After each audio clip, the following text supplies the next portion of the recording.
Жанар ханым, сізді енді көруге бүгін өте қуаныштымыз. Сізге енді біз қазіргі зерттеп жатқан сұрағымыз, балаларда қошбасшылықты қалай тәрбиелеуге болады? Тәрбиелеуге болады ма? Қайырлы күн. Рахмет, Анагүл ханым. Бүгінгі кездесуімізге өте қызықты да бір жағынан, және дәл қазіргі күнде актуальны дейміз ғой, тақырып. Өте маңызды тақырып. Бірақ енді бұл сіздің қойған сұрағыңызға мен кішкене болса да басқа жағынан жауап берсем. Өйткені менің айналысып жүрген дүнием, бағытым ол қыз-келіншектер. Сол болашақта баланы тәрбиелейтін аналар, немесе ана атанғысы келетін қыздар, болашақтағы. Сондықтан сол тұрғыдағы және өзімнің жеке практикамдағы маған жеке кеңесіме келген ханымдардың қысқаша солардың оқиғасына кішкене тоқтала кетсем деймін. Көшбасшылық дейміз ғой, енді лидерство, былай қазақша айтқан кезде. Көшбасшы әйел дейміз ба, қалай? Лидер әйел дейміз ба. Бұл тұрғыда енді айтатын дүнием, екі-үш нені айта кетсем, жеке практикама қатысты. Анасы, лидер,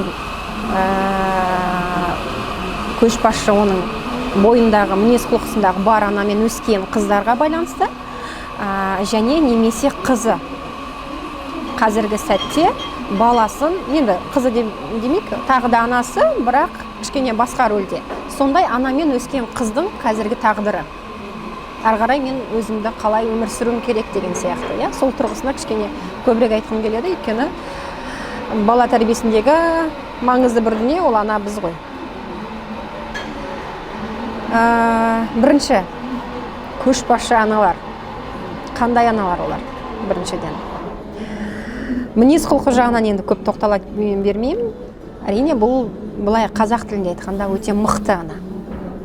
Күш-жігері өте жоғары, өзін айтқанын жасататын, контрольдағы өте көп аналар, және бұл аналардың көбінде балаларының болашаққа беріліп жатқан. Баласының бойында да дәл сондай көшбасшылық жағдайлар болуы мүмкін, бірақ бұндай аналар көбіне, енді конкурент дейміз ба, енді бұл бейсаналық тұрғыда болатын дүниелер ғой, басып жатады. Барлығы менің айтқанымдай болу қажет. Бұл отбасыдағы лидер. Міндетті емес, ол ана бір өзінің жұмысында лидер десек болады, көшбасшы. Бұл жерде айтып отырған дүниеміз көбіне отбасындағы әкесі ол әйелден төмен тұратын күйеу, былай айтқанда үйдің толықтай өмірдегі барлық шешімді қабылдайтын әйел. Осындай әйелмен өскен балалар қандай? Осындай ананың тәрбиесін көрген. Әрине, ол баланың бойында көшбасшылық, ол тума талант десек те болады, оның ұйымдастыру қасиеттері өте жоғары, ол баланың харизмасы да бар, сөйлеу мәнері өте керемет. Бар, былай айтқанда. Бірақ сондай аналар көбіне оны жауып тастап жатады. Не арқылы? Ол бала бір 17-18-ге келген кездегі жағдайы жауапкершілікті бермеу. Мен сенің өміріңе мен жауаптымын. Мен сенің анамын. Өйткені мен 17-18 жыл бойы сені тәрбиелеп өсірдім, көшбасшылығымды көрсетіп өсірдім, мен бірінші орында тұрдым, бұл отбасыда мен біріншімін, ал енді сен бірінші болғың келіп тұрған сияқты деген сияқты оймен. Сол арқылы ол баланың өзінің өмірі үшін жауапкершілікті алуға, қалай айтсақ болады, құқығын бермейді. Осындай аналар көбіне. Ол құқығын бермейді дегеніміз қалай? Жақында ғана мен агротехникалық университетке барып, қыздарға лекция өткіздім. Сол жерде құндылық туралы әңгіме айттық. Құндылық пен сенімділік туралы айтқан кезде көбінегі сол жерде отырған қыздардың 90%-ы ол өз еркімен келмеген қыздар. Сол оқуды таңдамаған қыздар. Ата-анасының айтуымен келген. Ата-анасының сол жерде грант бар деген сияқты. Бұл сол бір көшбасшылық қасиеттің бір жағы ғой, енді минус жағы десек болады, баланың өміріне әкеліп жатқан. Сол енді 17-18 жасар қызға ешқандай мүмкіндік бермейді. Мен енді қыз жағын ғана айтайын, ұлдарды тиіспей ақ қояйын, енді менің өзімнің бағытым осы болғандықтан. сол қыздарға мүлдем жауапкершілікті бермеген. Дәл сондай қыздар менің консультацияма келеді. Менің анам осындай. Ешқашан маған жауапкершілікті берген жоқ. Мені мықты бол дейді өзі сияқты, бірақ мен ол сияқты мықты болғым келмейді.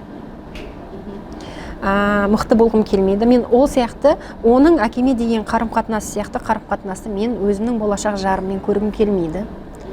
Мен өзіме жар ретінде мені соны тыңдайтындай, сол шешетіндей, сол шешім қабылдайтындай ер азаматты кездестіргім келеді деген осындай бір мәселемен келеді көбіне маған. Сондағы енді оның ары қарайғы жағы бұны қалай шешеміз деген ол әркімге жеке, толықтай барлық бір рецепт беруге болмайды. Сіз осылай істесеңіз, сіз анаңыздың қол астынан шығасыз деген. Бұл жерде өте бір қыл сияқты ғой, өте қиын ол қылдың жанынан былай да жүру. Үзіліп кетуі мүмкін. Сондықтан бұл жерде әр сол сәтке байланысты сол қыздың сол анасымен қарым-қатынасын, былай айтқанда психологиялық сепарация, содан шығу аздап. Өзіне жауапкершілікті бір-бірлеп ала білуді үйрену. Мен бүгін жауаптымын осындай киімді киюге. Мен жауаптымын бүгін жай ғана 2 сағат жатуға. Мен бұны шештім. Бұл менің шешімім. Мен жауаптымын бүгін сабақ оқымауға. Өйткені мен барғасын университетке, мен өзім жауап беремін. Не себептен? Мен оқыған жоқпын. Көңіл күйім болмады, басқа деген сияқты себептер сияқты. Бұл енді бір этаптар, жайлап өтетін. Ал енді сондай ана бола тұрға, ондай қыздар көбіне, енді бұл энергия заңы дейміз ба? Сондай анамен өскеннен кейін, дәл сондай ананың астында өскен ұлдар кездеседі ғой сол қыздарға. Әрдайым анасы шешетін. Сонда айтып жатады ғой, неге менің күйеуім осындай, сондай болды? Мен бәрібір жауапкершілікті алғым келмесе де бәрін алып алдым. Ал ол алғысы келмейді, жасағысы келмейді, бір отағасы болып отырғысы келмейді деген сияқты, жауапкершілікті оқтай алып. Сондай сәтте, дәл осындай анада өткен қыз, оны мықты қылып өсірген қыз. Әрдайым анасы жауап берген, толықтай басып тастаған ол, оның еркектік мінезіндегі, сондайлар өзінің анасы типтегі қыздарды іздейді. Менің өміріме жауапты болсын деп. Енді бұл қыздың проблемасы, енді бір адамның жанында келе жатырмыз ғой. Мәселесі, ол мен бұндай адаммен өмір сүргім келмейді, оған тұрмысқа шыққым келмейді. Мен түсініп тұрмын, ертең тұрмысқа шықсам, осындай өзгерістер дәл менің отбасымдағы модель қайтадан менің отбасыма келуі мүмкін деген сияқты. Мен осыны қалай өзгертсем, не істеймін деген сияқты сәттер шығады. Сондықтан көшбасшылық деген дүниенің жақсы да жаман жағы да бар дегенге айтқым келіп тұрғаны ғой. Ана ретінде сіз өзіңіздің балаңызға оның өзінің ер бала болсын, қыз бала болсын, міндетті емес, ол қыз ба, ұл ма? Қыз балада, ол балада көшбасшылық қасиеті бар болатын болса, бойында екеуі де бола алады. Осы сәтте айтатын, енді не істеймін, егер дәл сондай көшбасшы күйеуді кездестірсем? Менің де көшбасшылық қасиетім бар. Екеуміз бір-бірімізге қосылғаннан кейін, не мен төмендеуім керек, не ол төмендеу керек деген ой пайда болады. Өйткені екі лидер бір үйдің басын қосып ұстай алмайды деген бір ұғым бар. Бұл коллективный бір сондай установка болады. Өйткені көшбасшылық, лидерлік қасиетте ең маңызды дүние ол не? Ол келесі адаммен келісімге келе алуы. Оның сонда керемет қасиеті бар, переговоры вести дейді ғой. Келісімге келе ала отырып, әйелмен келісуге болады. Немесе әйелі күйеуімен келісуге болады. Сен мына жағынан лидерсің, көшбасшысың, мен мына жағынан. Бірақ екеумізде сол жерде шешім қабылдау үшін бір-бірімізге ақылдаса отыра шеше аламыз деген сияқты. Сондай сәтте ол отбасы өте дамуы да мүмкін, екі жақты. Өйткені екі тірек бір-біріне өте қатты жақсы тіректер. Одан өскен балалар, егер оларға еркіндік беріп, жауапкершілікті қолдарына бере алатын болса, одан өскен міндетті түрде лидерлер шығады деген ойым. Керемет сөз айттыңыз, мен сізбен толық келісемін. Енді бірақ көшбасшы деген мен өзі ойлауым бойынша ол барлық адам, барлық бала көшбасшы болып туады деп мен өзім сондай енді балабақшалар болғаннан кейін, өзім көп балалы ана болғаннан кейін өзім ойлаймын, барлық бала, барлық тірі жан ол көшбасшы болып туады деп өзім ойлаймын. Сосын енді в процессе воспитания дейді ғой, в процессе воспитания балада енді неуверенность дейді ғой. Иә, сонда сенімсіздік пайда болады. Өйткені үйдегі тәрбие, сен қош, сен бар, қонақ келді, ар жақта отыра тұр, шуламаңдар, сондай жылама, айғалама, сен ұлсың, сен жігітсің, или сен қызсың деп сондай шаблондар қойылып, содан бала енді өзінің ішіндегі осылай табиғат берген посылын дейді ғой, миссиясын кішкене таба алмай қалады. Ең өкініштісі ол көп адамдар, мен енді қарауым бойынша, сол миссиясын ба, сол ойында қартайып, сол дүниеге кеткенше дейін таба алмай қалатын да аша алмай кеткен адамдарды мен көп білемін. Әрине, әр адамның бойында, әр баланың бойында туылған сәтте әр көшбасшылық, былай айтқанда, қабілет бар. Иә, қабілеті бар. Қабілеті бар болғандан тек сол өсе келе оны басамыз, өсе келе оған еркіндік бермейміз, ойына, істеуіне. Кеше ғана бір керемет ақпарат естідім. Баланы ойнап жатқан сәтінде оны тоқтататын болсаңыз, дейді, ол өзінің процесінен бөлініп қалады, дейді. Сол арқылы өзінің ішкі дүниесіндегі сол ойынға бөлген бүкіл ойының барлығын жоғалтып алады, дейді. И ол бітпегендіктен, кейін ол бала өскенде, ол сол жерде өзінің көшбасшылық қабілеттерін көрсете отыра, ойында өзінің сол қабілеттерін, былай айтқанда, дамытып жатқан сәт еді. Сондай көшбасшылық қасиеті жоғары немесе әкесі баласын былай төмендету процесінде, басу процесінде, өйткені біздің менталитетімізде ұрсуға болмайды, айқайлауға болмайды, шулауға, шашуға болмайды, былай айтқанда үйді қонақ келеді немесе қонақ келіп жатыр, сен мүлдем деген сияқты. Сол процесте бөліп тастағаннан, ол сол өзінің дамып келе жатқан бойындағы қасиеттерін өсіре алмайды. Ол өйткені ойын арқылы өсіреді ғой. Өзінің ойында барлығына сол жерде көрсете алады. Сол өте қатты ұнады. Сондықтан көшбасшылық әр адамның бойында бар, тек әр адам өз көшбасшылық қасиеттерін әр бөліктерде, өмірдің бөліктерінде қолдана алады. Біреу, оның қасиеті болуы мүмкін асханада, көшбасшылық. Оның қолынан өте керемет келеді. Ол жердің организационный жағы дейді, енді қазақшасын ұмытып қалып тұрмын. Соны ұйымдастыру қабілеті өте жоғары, ол жерде. Сол асханаға байланысты тамақталу үшін оның келісім сөз өткізу процесі де өте керемет, ол әйелдің десек те болады.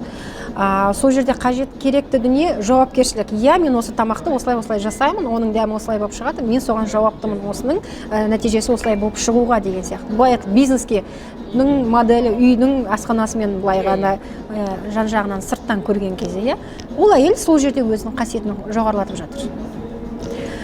Ал балаға келетін болсақ, дәл сол сәттегі осындай өсіп келе жатқан балалар оған еркіндікті берсе, өзінің ойын айтқызуға, пікірін айтқызуға, ол отбасыда. Жаңа айттым ғой, екі лидер, екі көшбасшы анасы мен әкесі болған сәтте. Екеуінің бойында қасиеттері өте жоғары. Біреу бизнесте болсын, біреу үйде болсын, өзінің кәсібінде болсын, өте ұнатқан, одан өсіп келе жатқан балалар өте керемет модельді көре алады. Тек ең бастысы оларды баспау, олардың қабілеттерін төмен түсіру. Өздерінің іс-әрекеттері арқылы көрсете отыра, міне болады осылай. Міндетті емес біреу ғана болу, лидер, көшбасшы. Екеуміз де бола аламыз. Сенің болашақ әйеліңе күйеуің осындай бола алады, сен де бола аласың. Бірақ тек екеуің дұрыс келісім сөзге келісе алсаңдар, екеуіңнің жасаған проекттерің, енді отбасылық проекттерің ұзақ жылдарға да немере шөбереге көруге дейін жетеді деген сияқты. Бір-біріңнің потенциалдарыңды, былай айтқанда, қабілеттеріңді төмендетудің қажеті жоқ. Ең бастысы балаға қазіргі сәттен бастап 3 жаста болсын, 4 жаста болсын, енді кішкене есі кіріп сөйлей алатын жасқа дейін жатқаным ғой. жауапкершілікті беруді үйрету. Ол баланың ала алуын. Жауапкершілік ол далаға барып, қоқысты тастап келгеннің өзі оған жауапкершілік. Ол оның міндеті болса, немесе өзінің сабағын орындау оның жауапкершілігі. Кеше ғана алумен сөйлескеннен 9 жасар ұлым 3 сыныпта оқиды. Сен неге маған күнделікті үйдің тапсырмасын тексертесің? Орында болған екен маған тексертеді. Дұрыс па, дұрыс емес па деп. Білмеймін, енді мен дұрыс қылып жасап баруым керек қой мектепке дейді. Сонда сенің мұғалімнің қызметі қайда? Ол кісінің міндеті ғой сенің үй тапсырмаңды тексеру. Сонда не үшін сен үй тапсырмасын орындайсың?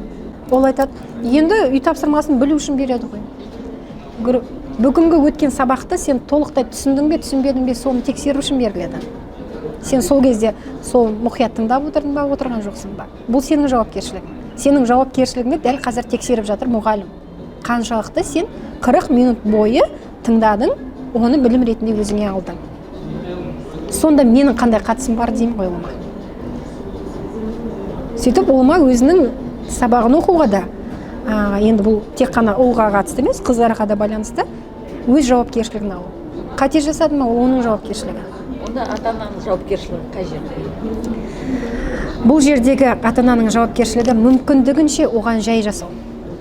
Дұрыс сабақ оқуына, орны, оның қауіпсіздігі, жылы жерде, тамағы, тоқтай былай айтқанда, жаңа фундамент ретінде қажетті дүниелердің барлығын жағдайын жасау. Кітап бірге оқу, мысалы. Ол бөлек дүние, әрине. Мен сабақ оқуды ғана айтып жатқаным, ал ол бөлек дүние міндетті түрде көрсете білу. Бірінші өзіңіз оқу. Міне мен күнде кітап оқимын, немесе әкесі оқиды. Сол арқылы бірге оқып ары қарай үйрену. Одан кейін оның өзінің оқуына ары қарай жалғастыруына мүмкіндік беру. Сіз ата-анасыз. Ата-ана не істейді? Ол қолдайды. Ол үшін шешпейді, оны тек қана қолдайды, бағыттайды. Сен осыны істей аласың, сенің қолыңнан келеді деген, сенің мүмкіндігің мына жерде, мына жерде, мына жерде жетеді, менің ойымша. Байқап көр деген сияқты. Сондықтан ол міндетті түрде енді. Махаббатсыз бұл жерде ешқандай қаншалықты көшбасшылық қасиетті қанша жоғарылатамын десеңіз де махаббатсыз ештеңе шешілмейді. Ал енді қазақ тілінде айтып отырмыз, енді мұсылман халқы көп тыңдайтын болса, көшбасшының иманы жоғары болмаса, ол көшбасшы көбіне енді бүлдіретін көшбасшы болып кетеді дейтін десек те болады, кішкене энергиясын дұрыс бағытқа жібермеуі мүмкін. Білімнің өзі. Сондықтан бұл жерде имани тұрғысы ата-ананың беретін фундамент өте жоғары болу керек. Міндеті намаз оқу емес, имани тұрғыда оның жүрегінің махаббаты болу. Иман деген ол не? Ол махаббат қой, жүректен шығатын. Басқаларға деген оның махаббаты, өзіне деген махаббат.